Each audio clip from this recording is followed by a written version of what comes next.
Well, hello and surprise, we're back.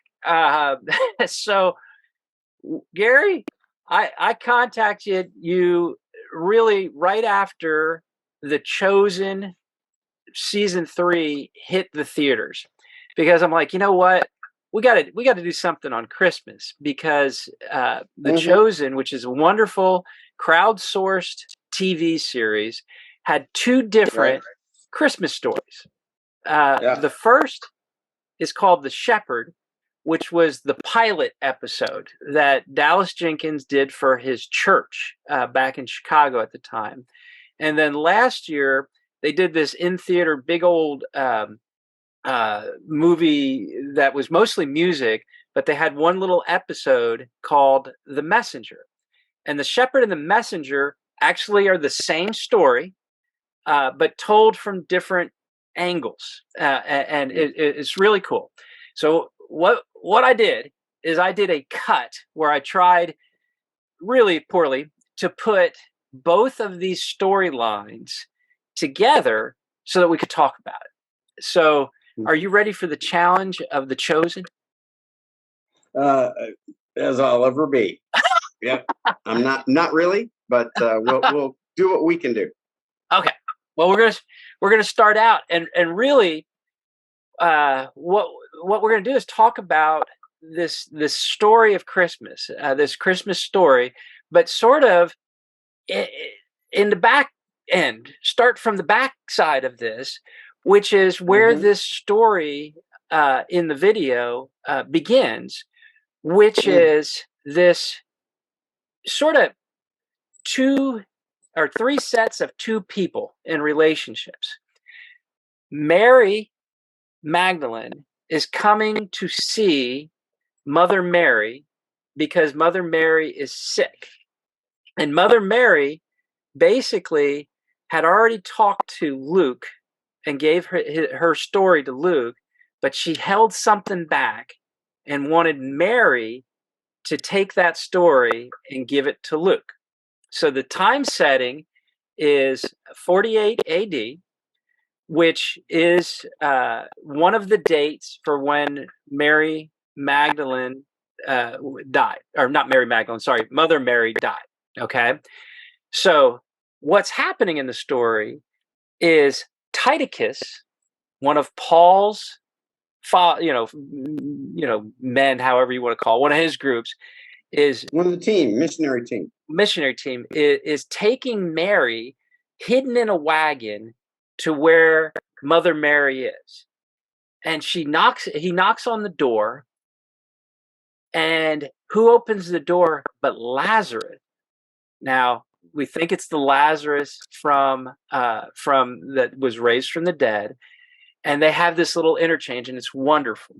And then we have this then talk with Mary Magdalene and Mother Mary, and so it brings me to this point. There's a collections of stories of the birth of Jesus that Matthew presents and Luke presents. Where did all these where did this collection of stories come from? How did we get it? What do you think? Hmm. Hmm. Well, I think, like so many other people think, or some don't. But here's what I think: things happen, and people experience it, and they have stories to tell. And that's what we talk about so often every day. Is we tell stories, and we have two people who basically collected these stories and decided to write, to organize the collection in the way they believe, they could see it fitting, and they uh, published it. They put it out. They gave it to their church. That they passed it around to other churches and other believers, uh, because at some point, uh, mm, you know, maybe 15, 20 years after Jesus was gone, uh, the people that were the apostles and the disciples that were there, the witnesses to it all, who could tell the stories directly, they were dying. as well. Like you just introduced the story of Mother Mary dying, and so first you've got Matthew. Here's a person that it was Matthew Levi. You got to remember, because in Matthew is the only one that calls himself Matthew. Yeah. In the Gospel of Matthew, the others, Mark and Luke, when they introduce him as at least as the guy that had the party that invited other tax collectors and sinners and Jesus and his followers to come have a dinner party together.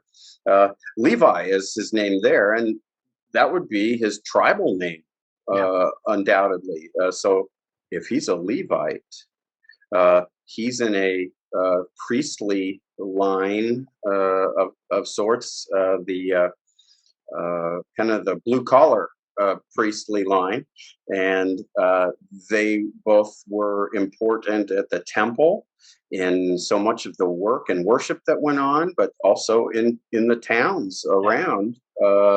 They were pastors, if you will. They could be teachers, pastors, and and Matthew Levi is a tax collector. Well, for us, that's like, oh, so he had a day job. Well, his day job was not very popular with people around there, because with the Pharisees, he was in touch with Gentiles all the time. He's working for the Gentile tax guy, the centurion, or the Herods. So he was unclean just right there. And then he was a traitor to the ultra patriots, because he was a collaborator with the Romans and collecting money for the Romans, customs duties. Capernaum, where Matthew Levi is the tax collector in Capernaum, and it's a major trade route in the east, going north and south. So, and then for the Galilee, whatever fish were caught by the fishermen, for instance, like Simon Peter and Andrew and James and John, they had to pay export duties on that, because it was being exported around the Mediterranean, and to Rome included. So Matthew Levi is a fascinating character in that he knows how to write. He's a scribe. He knows how to count. He knows how to to keep track of things and to organize things. And he's got people working for him to collect. And he's but he's in no man's land, if you will. He's nobody's friend, in a sense, because he's everybody's kind of arm's length person for the Romans, for the Jews, for just everyday people that, who likes the tax collector coming along? Because tax collectors, I'll say one more thing about it. That there was no table at the end of the booklet that told you, if you made this much, you owe this much. The only people who knew what you owed was the centurion and the tax collector. Yeah. And they said what people would owe, and then the tax collector decided what he was going to collect based on what kind of lifestyle he wanted to have, because he just kept whatever was on the top. He had to give the Roman a certain amount of money. And then he kept whatever he could keep to live his lifestyle. And people knew that, and they knew, like, oh, come on, this is they often live fairly nicely, let's say. So he had a big enough house to have a house party like that and invite a bunch of people, and so he was doing all right. So that's Matthew Levi, and Jesus shows up at his place and says, "Come follow me." Oh yeah. He might have dealt with Jesus as the tax collector and all, and his life changes, and he becomes. He in the next few verses, he becomes one of the 12. He becomes like one of the people that's going to get mentored by Jesus to be the successors and the leadership for this movement. And wow, this is a person. Well, it's so interesting. You experienced the stories as well as knows all those people. Yeah. Now, my goal here is to get everybody hooked on watching The Chosen. And you will see, if you watch as it's going into season 3 here, you will see Matthew, and you'll see the relationship that he has as a tax collector in Capernaum with the fishermen from Capernaum that he is collecting taxes from just a day or two ago, when he's called from Jesus. So it's fascinating. But Matthew, he records the Christmas story, the birth of Jesus, and he focuses in a lot on Joseph's side, where Luke focuses on Mary's side. And if you think about Matthew and these early disciples, the Mother Mary was with them. Okay, because when we go to Cana, she's there, and when he's preaching in Capernaum, she's there. So I'm thinking that, and they display this in the Chosen. I'm picturing, end of the day, they're sitting around the campfire, just chit chatting, and these disciples are asking, Mary, the mother of Jesus, hey, tell us this story. Tell us this story. How did this happen? Because Joseph, by the time that Jesus ministers, he's dead. He's dead. So it's Mary. So you sort of get that. Now, how would Luke? So I think Matthew got firsthand account from Mother Mary while they're in the ministry of Jesus in those first couple of years. But Luke, don't go away from Matthew quite yet, okay. Because what I wanted to say was, he's somebody on a special family tree of being in the tribe of Levi. They're going to keep those records very carefully because of his duties, for instance, possibly at the temple. That's the guy that starts with family tree. I mean, one of the big. I always got a kick out of Tom Wright's opening to the Gospel of Matthew commentary, and that he says, "What a big disappointment for most people when they say I'm going to start reading the New Testament, and they open it up and they're reading a family tree." It's like, what?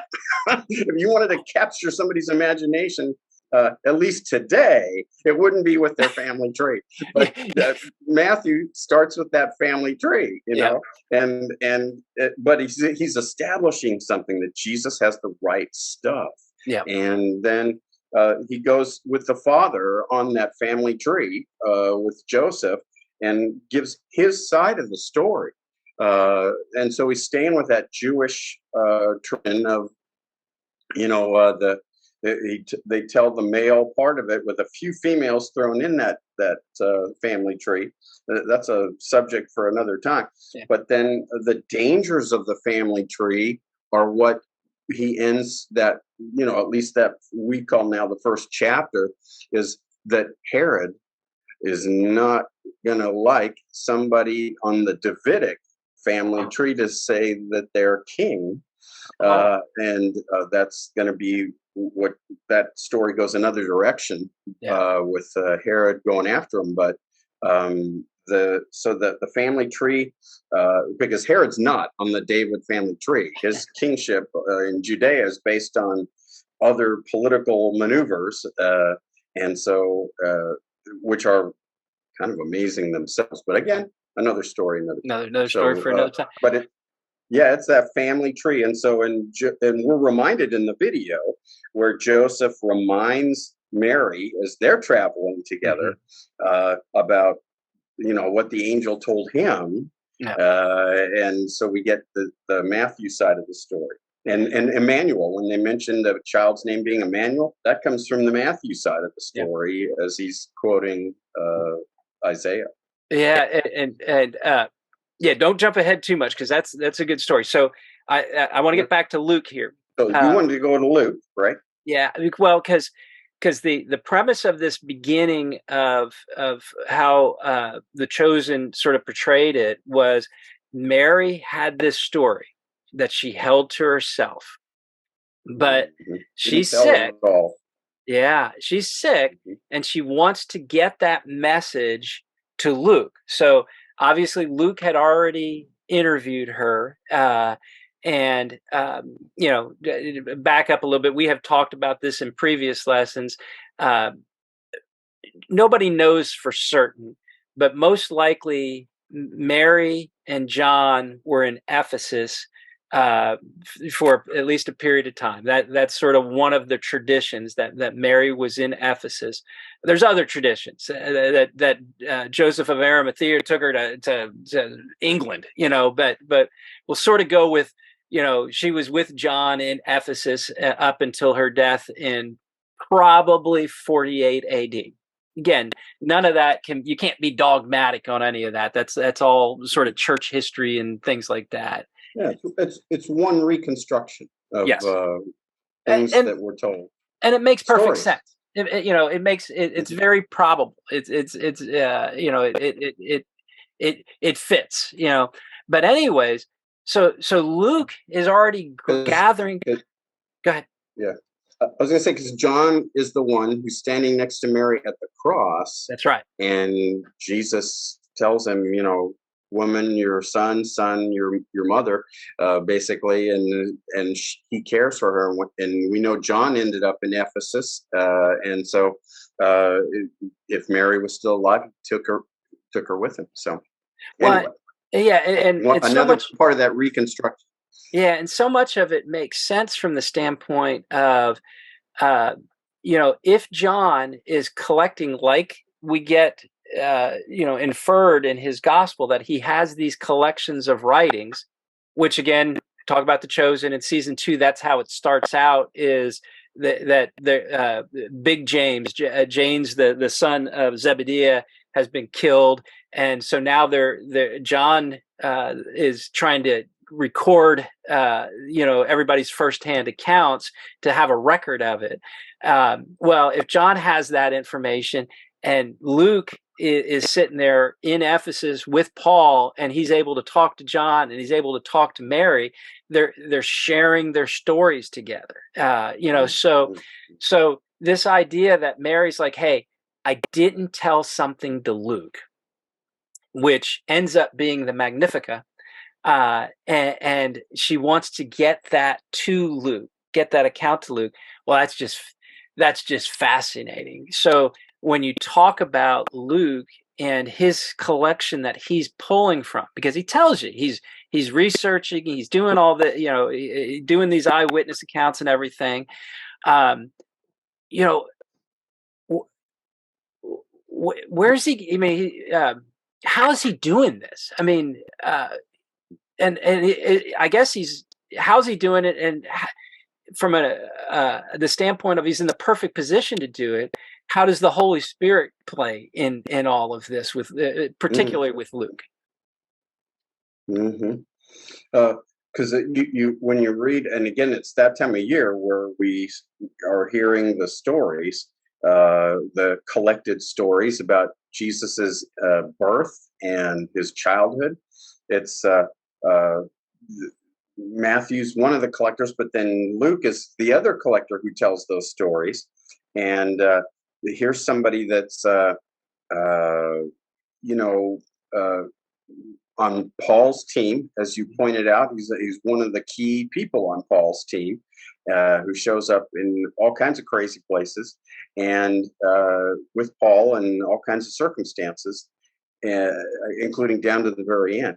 And he, in the Orthodox tradition, uh, Luke is thought to be one of the 70 apostles, one of the 70, and only Luke tells that story as well in his gospel.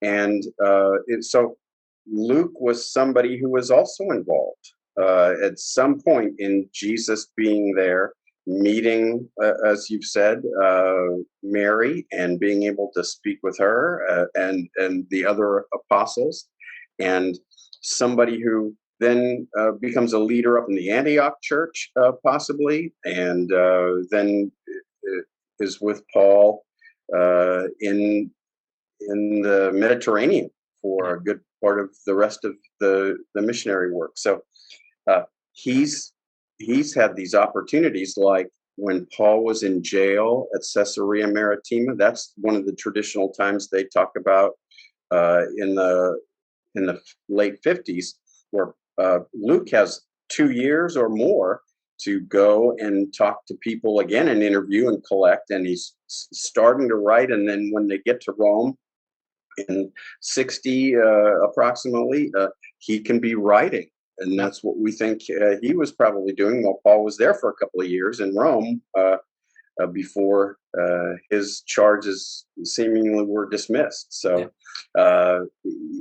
Luke has this opportunity to collect the stories and be told things, and the way they've constructed that here, where there's somebody who's passing those stories on that didn't get told and didn't get told in person. It's fascinating. So they're both collectors, and Luke has that ability to, being an educated person. He's a physician. Colossians 4:14, Paul tells us he's the beloved physician. And there's somebody that has to listen. Listen to the patient, listen to what's going on, and pay attention. Well, and the thing that I love about this, as you know, and we've talked about this when we went through Luke, and also when we went through After Acts with Paul, is a lot of times we think that all of these things, the Gospel of Matthew, the Gospel of Mark, the Gospel of Luke, Acts, Paul, Peter, that in a lot of cases they're happening in a vacuum, separated from each other, and that, oh my goodness, if they were ever together, that couldn't have happened. Well, no. I mean, these guys, it's like they're in this organization, called the church, and they're all tied together, and they're talking to each other. Yes, they are writing different accounts for different purposes for the ministries that they're involved with, but they're talking to each other. They're probably in the same room in between 60 and 62. They're probably in the same courtyard. So this idea that these collections are being compiled and then edited via the hand of the Holy Scripture through these men for the purposes. It makes everything so wide open. It's so cool. Yeah, and they all four have different constituencies to tell the stories to, and I think that's a powerful part of this as well. Is Luke has a very specific group of people he's writing for, that he's thinking of this story of Jesus going out to. And Matthew has a different group of people that he's thinking, and they all have so to be able to sit there and collect some of those and trade the stories, but then they're going to make decisions about, when they tell this story to these people, what details do they tell to this audience? What details do they tell to this audience? Because you mold your storytelling often to this audience that you're with, and what they're going to get best from it. So it's pretty amazing to me to think about that interplay. Because you're right, it's usually taught that they're in silos, separate silos, and they're not interacting. And the more you study it, the more you realize, no, that wasn't.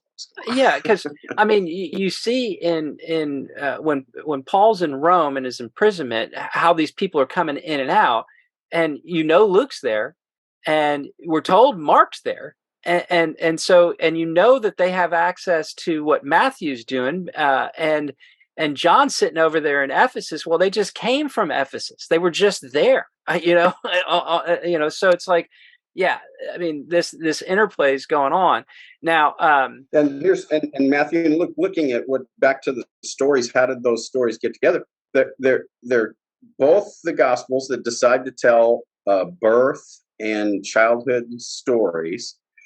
They don't tell the same stories, and they don't contradict each other. They blend. Luke and who knows, again, in that kind of collaboration, but Luke at least says, hey, there's another side of the story to tell, and he might have information that no one else had because of things like Mary Yep. getting to talk to him and share other things through the messenger. There's an amazing set of stories that get told that give us a full picture Yeah. of what happened. Now, we trust me when I say both of us have way more material than we have time to talk through. Because and so I'm going to keep us a little bit on track, and I want to go to. So we had this first scene with Mary Magdalene and Mother Mary, which is powerful, totally powerful. But then when I did this cut, I moved to this. There's two stories. We're going to talk about one today and one next week.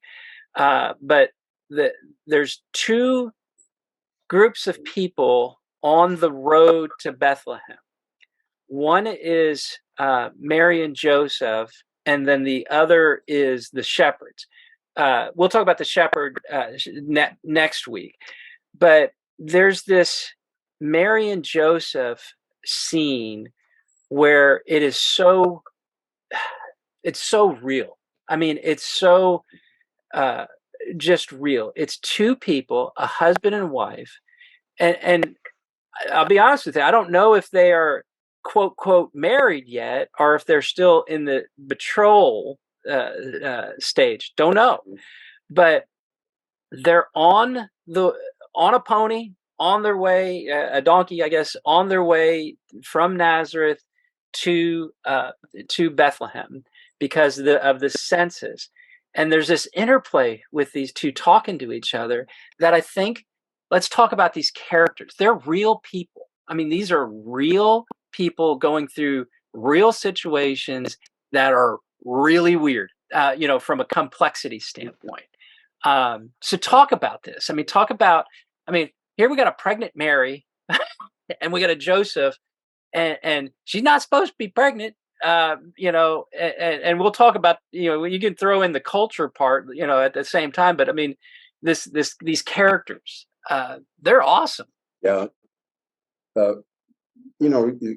First of all, you got to think about Joseph. He's a builder. He's a construction worker, and his father was probably a construction worker, and his father was probably that was just the way things were. You grew up in the family business, and that's why they called Jesus what isn't he the son of the carpenter, the builder, the construction worker, and so we have a construction worker who, hardworking guy.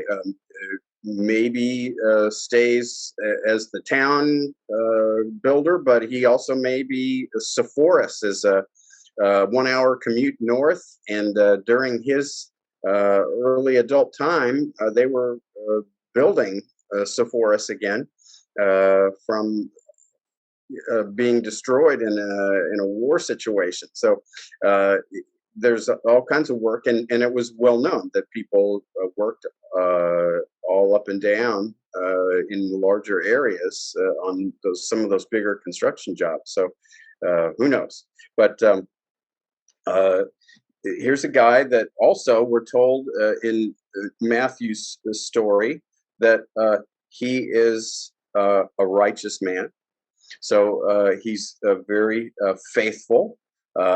He's a man of God, if you will, and they show that as an example by this story of when he finds out that the gal he's engaged to, let's say, betrothed to, is pregnant, and he knows he didn't do it.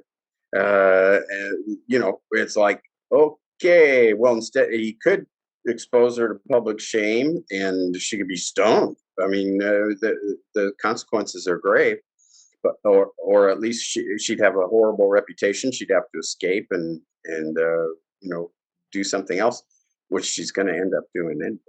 But this time he says, I'm just going to do this quietly. I don't want to make this a public scandal, maybe for himself, for self-interest, maybe for, to protect her too. And that's usually how it's thought of. And then he has a dream, and he has where an angel visits him, and he gets instructions. Hey, this is God's work, not anybody else's work, and you're the man. And it's because another feature of this builder, this construction worker, is he's in the royal family line.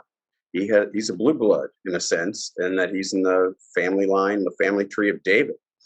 And so that's why Matthew starts with that family tree, is to establish that Joseph has the right stuff, and he's going to take Jesus in, and Jesus is going to have the right stuff as a family member in Joseph's family. And so it's a powerful thing, and he's responsive to God, because when he wakes up, it doesn't say he thought there for a minute, man, that must have been a bad hummus recipe last night or something. No, he says, let's go, and he puts into action exactly what God had asked him to do. And a powerful story. Well, what's amazing, again, if the best thing to do is to watch this whole video and watch it again, because you'll pick up more. But the realness, the rawness of this is like when they're sitting in the manger, they're talking to each other about their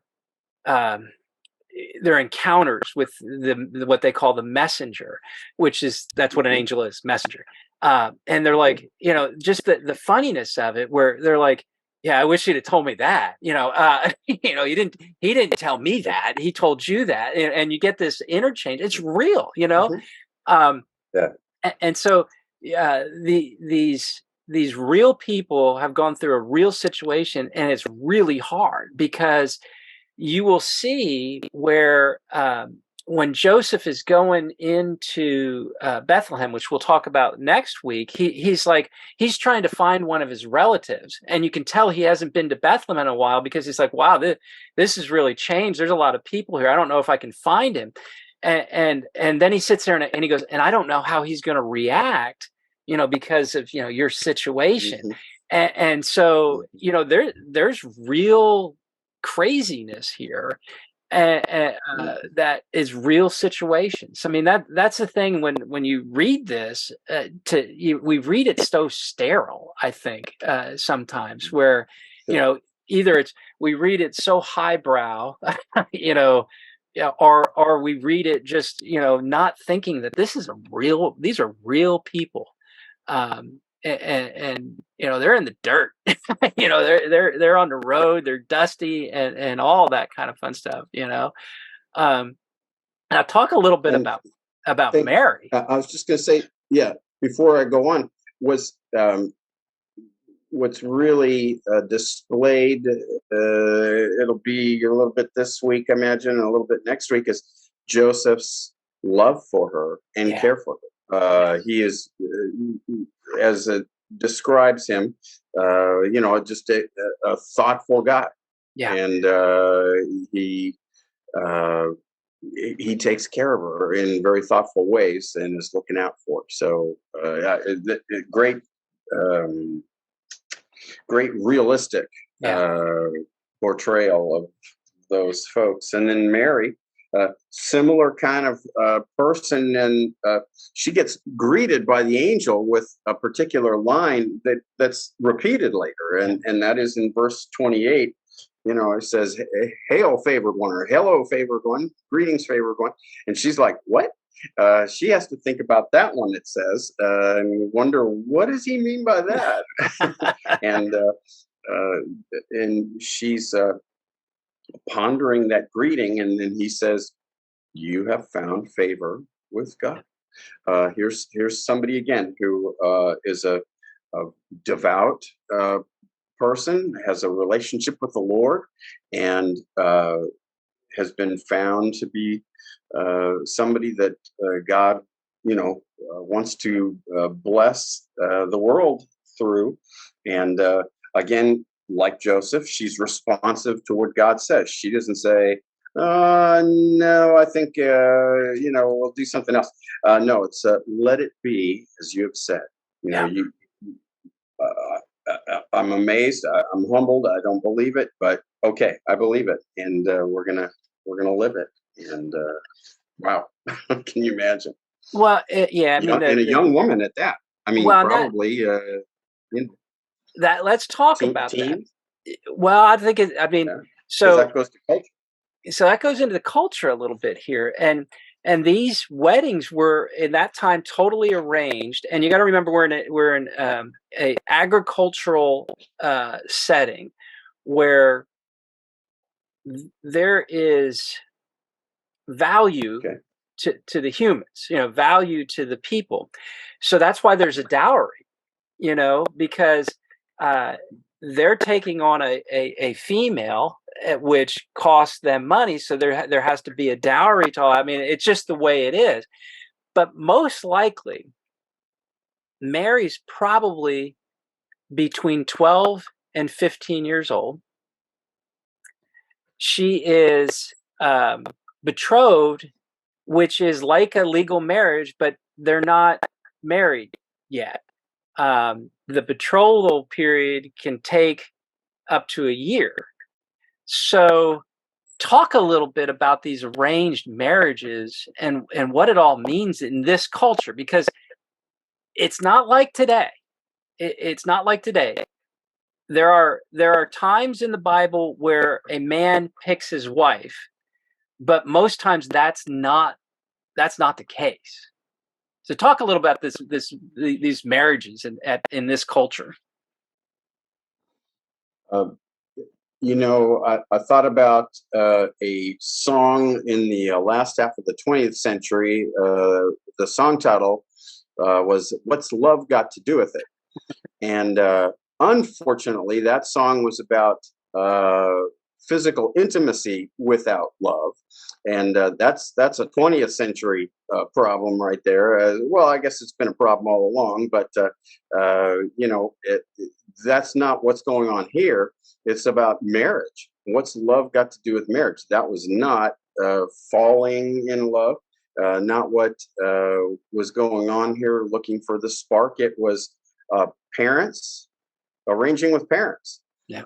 They were ensuring, first of all, the male lineage continued. So they found a woman who would be able to bear children and keep the family going, and hopefully bear them sons, because it is a very patriarchal, and you have to admit it right off, system.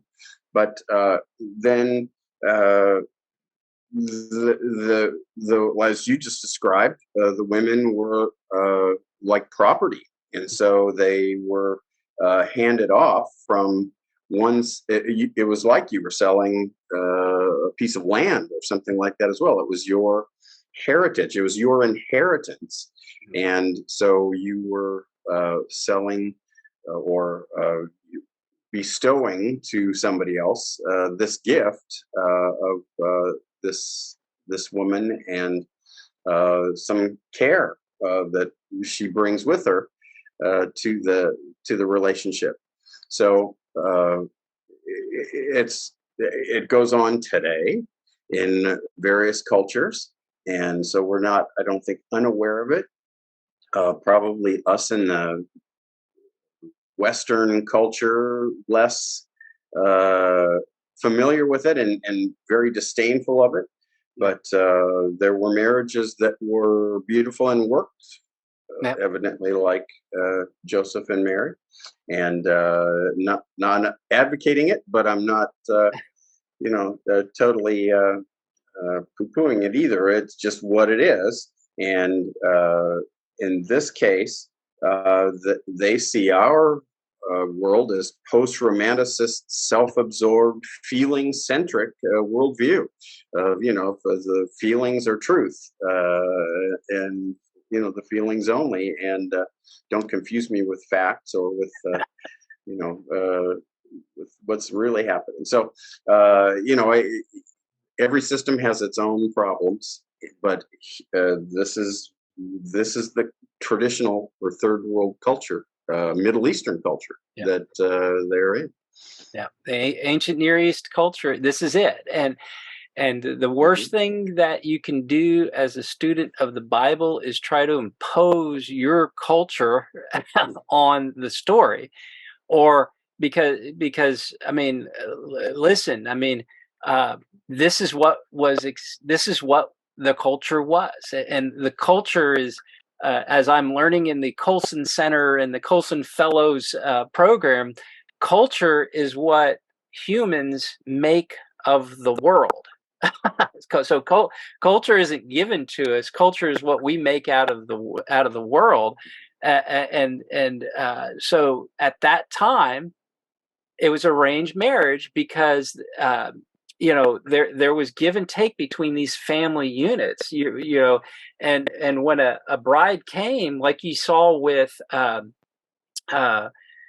Jacob and Rachel and Leah, what came also was servants and things like that, and then there had to be sort of work to get them, so because to offset the loss of that. I mean, there's all these things that aren't natural to us today, but it's also not natural for a 12-year 13-year-old to be betrothed to marriage, but the lifespan was totally different. You're not living to be 80 Lifespan, years old, you yeah, know try uh, 30, yeah, try 30, yeah. yeah. Uh, And the other thing that about culture that really occurred to me in thinking about it this time around was when you widen it out to the ideas of virginity, marital purity, the stories of adultery, and the treatment of widows. Uh, the women were there was an attempt to protect them, that's right. essentially, and to protect the purity and loyalty in a relationship. Yes. And boy, that's in today's anything goes type of culture. That's not unfortunately not a treasured uh, value. And so there's something to be learned from that purity and that holiness Yeah. that is part of the Christian tradition that you know can be adapted in our modern culture. Well, and you think of the timing of all of this. So you put this idea that these two are betrothed to each other. All right. Now, had they met each other? You don't know. So they're betrothed to each other, and it can take up to a year to be married. All right. But once you're betrothed, the only way to get out of that arrangement is a divorce. So it's looked at as a marriage already, like what we would look at as a marriage. And if there was infidelity during that betrothal period, that's considered adultery. All right. So Mary gets her messenger, and hey, guess what? Holy Spirit's going to come upon you. You're going to have a child. And she's like, okay, I'm the slave of the Lord. Whatever you want, great. So that happens fairly quickly because we're told that her cousin Elizabeth's already 6 months pregnant. So this occurs, all right, pretty quickly. Once the angel says something, it occurs. Mary goes and visits Elizabeth, who is already 6 months pregnant. Now, again, depending on where you thought Elizabeth lived, it could be about an 80-mile journey to get to where Elizabeth was, that Mary took by herself. She goes to Elizabeth. Joseph's probably still doing his thing. All right. She stays there for 3 months. You're betrothed to somebody and you don't see him for 3 months. Okay. That's a little weird. And maybe Yeah. not. In those days, they probably kept her in the house even more so. Yeah. It kept them private, and but yeah, she wasn't even around. That might have been difficult. because you know that Mary, the deed has been done. Because when she arrives to Elizabeth, the Elizabeth's baby jumps for joy, John, and Elizabeth is singing a song of praise to the baby inside Mary. So you know it's already happened. So Joseph is sitting somewhere, and he's getting his messenger now. So most likely, again, you don't know this, can't be dogmatic about it, but Mary stays there for 3 months. She's in her first trimester, or probably her second trimester, when Joseph sees that she's pregnant. Woo, we got some problems now, boy. you know, but somewhere in that 3 months, Joseph got his messenger.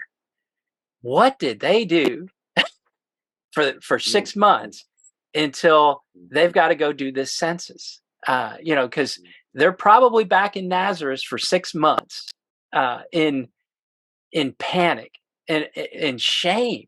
I mean, if you want to look at it, they're probably hiding Mary, and from Joseph's family. I mean, again, you don't know that, but you're just thinking, what happened in those 6 months? What do you think?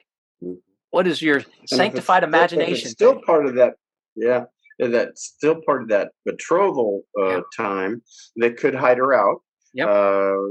And but only for a little bit, and very carefully. And then there's choices of dress that you can hide those things with as well. So it is. But what would her parents have thought? Oh, yeah. I mean, you got to think about that. And I mean, I've never thought too much about it, but wow, she's telling you the Lord told her. So, well, okay. And when they know about Elizabeth, okay. So if they know about Elizabeth, if the cousin thing goes through their family, Yeah.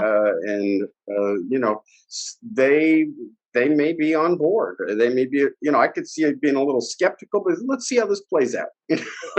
Well, but they're going to love her, and if Joseph is okay, and he's communicated that to them, and he's seen a messenger, seen an angel, and been told, then the parents have to be like, so they're hiding her up because everybody else is going to go, oh sure, yeah, and but they seem.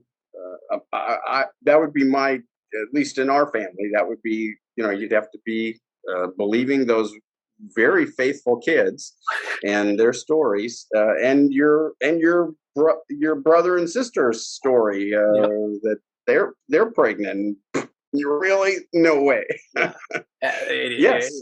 Well, I got to say, a lot of times, I get captured in this, where if you have charismatic friends and they tell you, well, the Lord told me this, and our first impression is, oh no, oh no, the Lord told you to do this, really? Well, that's what they're getting here. The Lord said, and they're both Joseph and Mary, and then also, like you say, Elizabeth and Zachariah over here, they're saying, hey, the Lord told us. And the fun thing is, Zechariah's was very public. Oh, see, Elizabeth might have been hiding herself out in the Judean hillsides and not, getting out too much. But Zechariah, that whole story happened in very public, and then you can't talk. So and everybody at the temple knows it's going to be a story everybody's telling. It says at the time they knew something happened because he didn't come out and he was not talking. So yeah, there is a. And so then he's born. So you got to think about that too. He's born before Jesus is born. So the family's going to go, well, okay. Well, I mean, there's this very public event at his once in a lifetime temple pastoring and priesthooding, and then there's a baby, and the angel. Then he speaks. Yeah, because he. The angel said you can't speak until, and and then he speaks. Lots of miracles going on here, and the family had to be a little more believing as it unfolded. Well, so we, you know, the we're getting on this road then, and I'm going to get us back on this road to Bethlehem, and you know, the point always comes up is, you know, okay, a census, and you have to go back to Bethlehem. What's going on here? And the higher critics will use this as, well, this never happened because there was no documented census. Well, except Josephus, who we've talked about and before, that said, no, no, there was, because, and I'm not going to go into great detail, but there was a new ruler over this area. They did a census every 14 years. They found all these records in Egypt that talked about the process of it, and lo and behold, there really was a census. And lo and behold, this is how a census was done. You would go to your home city and register, and lo and behold, when they get to Bethlehem, it's packed full of people and they can't find a place. So talk. I don't know if you want to add any more about the census with all of that. Mhm. Oh yeah. Well, first of all, registering.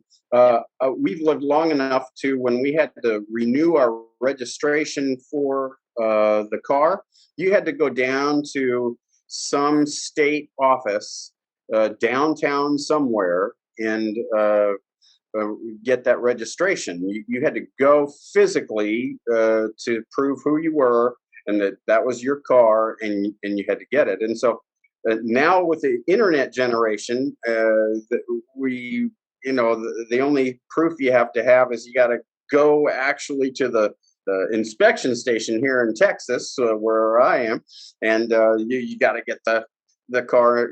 But you got to go in person again. You got to take your car there, and having this, they didn't have any way other than doing this in person.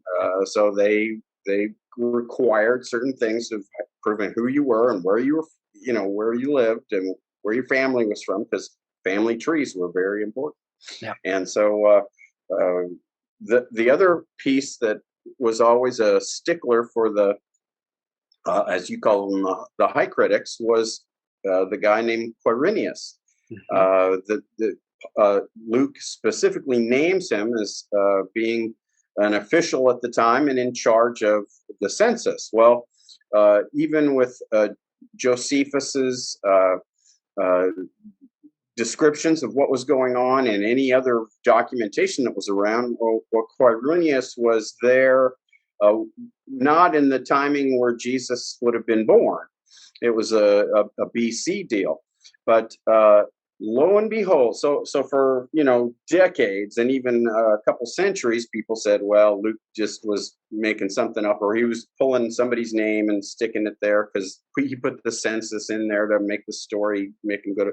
Well, we found an inscription, and Quirinius, there is a Quirinius at that time, and there is another census. And it's like you mentioned, 14 years later. There's three different theories about it. It could be a different person named Quirinius. There's another example where Luke uses a name, Licinius, and there's two different Liciniuses that we know of now, and it's now been established, but it's archaeology. Yep. And finding things out later on that actually proves it. And it could be the same Quirinius. We really don't know if Quirinius, he had already done it once. He was still alive. Yeah. And there's evidence that he could have been the same guy sent back to that same area, since he already did a census there and he knew the area. He was already, an official there. Have him do it again. So he goes back and does it again. So that's the theory I like. I think that makes so much sense. And so it's interesting how with lack of documentation, we make these assumptions. Well, that story's not true. Well, they didn't document like we document, and if they did, it didn't last anyway. Yeah. The papyrus disintegrated. The next conquerors crushed everything and stomped it out so that people couldn't, didn't know it existed. And so, yeah, there's so many things that happen. Well, But and just I try to keep stuff, in files so I can find stuff and go back to it, and I can't find it. So you can imagine 2,000 years later trying oh to yeah. find some files, a Roman file somewhere. Well, I think Ain't gonna be there. we can Somebody cleaned the house already. I think we can agree on this is guess what? A census did happen because and everything that Luke described would be exactly how it would happen. As far as having to go back to your city, not getting there and not being able to find a place because guess what? Everybody else is there. But what I found that was the the interplay with Mary and Joseph on the road going to Bethlehem, and you don't know they're going to Bethlehem until the end of the scene where they show the sign to Bethlehem. But what I really liked was towards the end of this. Well, first, Mary wants to get off the donkey, and Joseph is like, "No, just ride the donkey." And it's the perfect wife look that is like, "No, help me down." It's the perfect interplay between I'm getting down, so I'm getting you can down, either help me or and you're going to help me.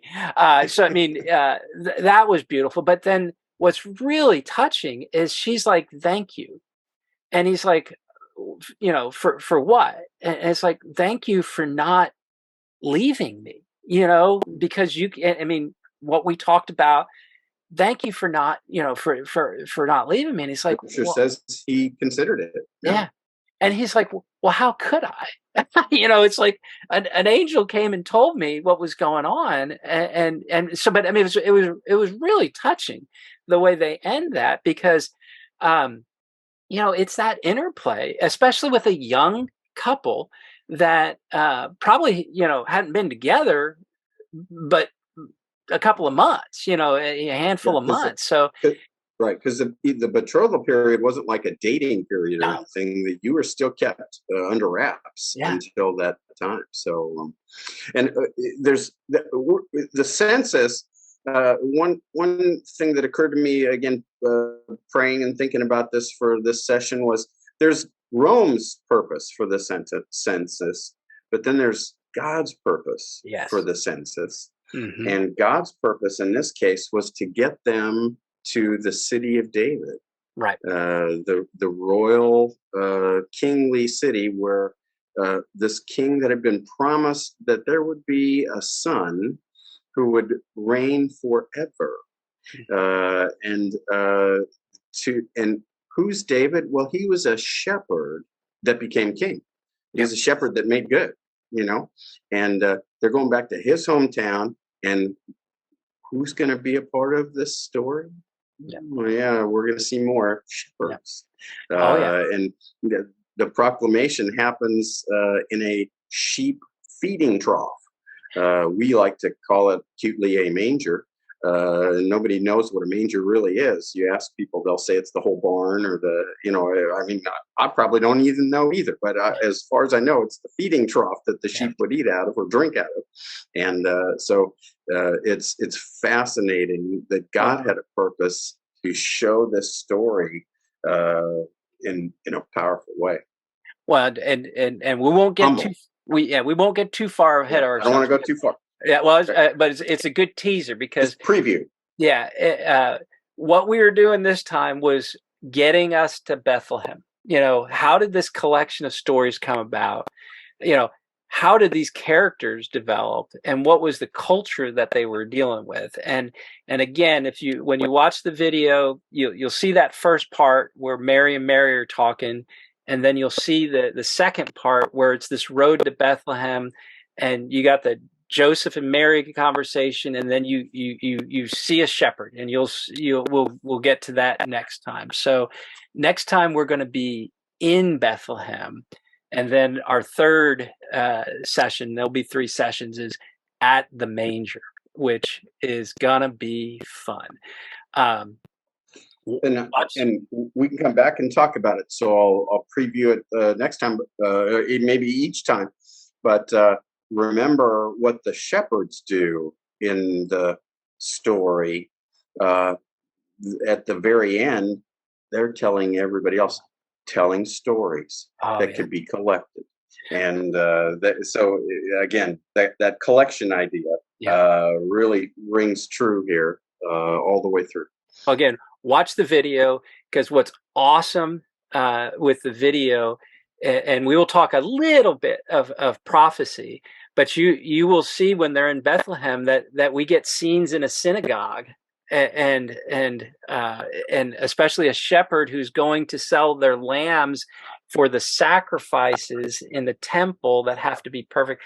You'll see what I'm talking about when you watch the video. But um, you if Not just any shepherds, not just any sheep, Mississippi. There you go. There you go. Little So, preview. so that's the first session. Trust me when I say we had more material, but we're trying to keep this. We're trying to keep this so that you can actually watch it, because we could go for days. But enjoy The Chosen. I hope you get hooked on The Chosen. It's very well done. The episodes are free to watch, and they're very, very well done, focusing really on the people. And that's, I'll leave it with this before we pray, and that is, this really happened.